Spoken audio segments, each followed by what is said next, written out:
The children in this classroom are not reviewing grammar.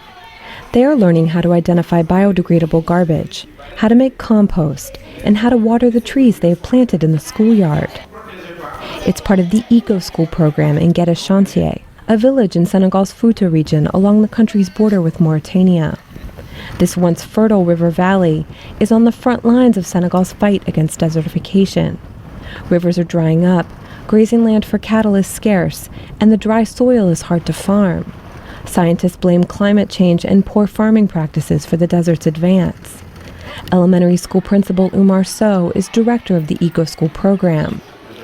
He says farming methods in the village have to change. Each year there's a drop in the harvest. The soil is worn out partially due to poor crop rotation. For decades we've just grown rice and tomatoes. At the UN Climate Change Summit in Copenhagen last year, Senegal's President Abdoulaye Wade stressed the importance of planting the Great Green Wall, a 15-kilometer-wide barrier of trees that would cross 11 countries and halt the spread of the Sahara. But progress has been slow, and Guédé-Chantier has taken matters into its own hands. Teachers are mobilizing children in the fight against the desert's onslaught. The yard of this elementary school, built on a former landing strip, had only dry, packed earth. But now small trees dot the schoolyard, along with special trash cans for biodegradable waste. As these boys water trees, a teacher gives them tips. Children are also encouraged to plant trees at home and teach their families how to compost. Prizes are given for planting the most trees and picking up the largest number of plastic bags. So says the show don't tell philosophy is key to the program's success.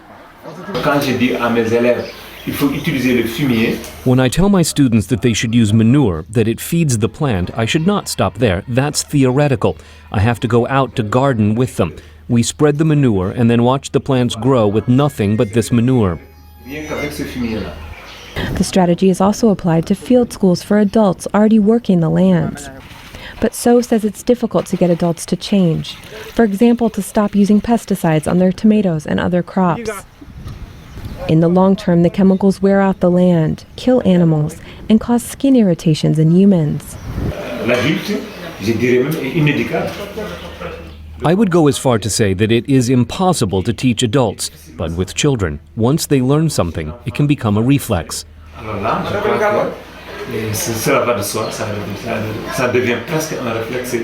Aliou Sow wishes farmers understood the damage many are doing.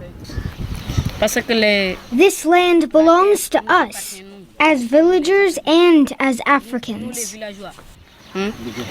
Aliou says one day maybe he will be farming these fields. Eco School teachers are counting on it. Anne Look for VOA News, Guédé-Chantier, Senegal.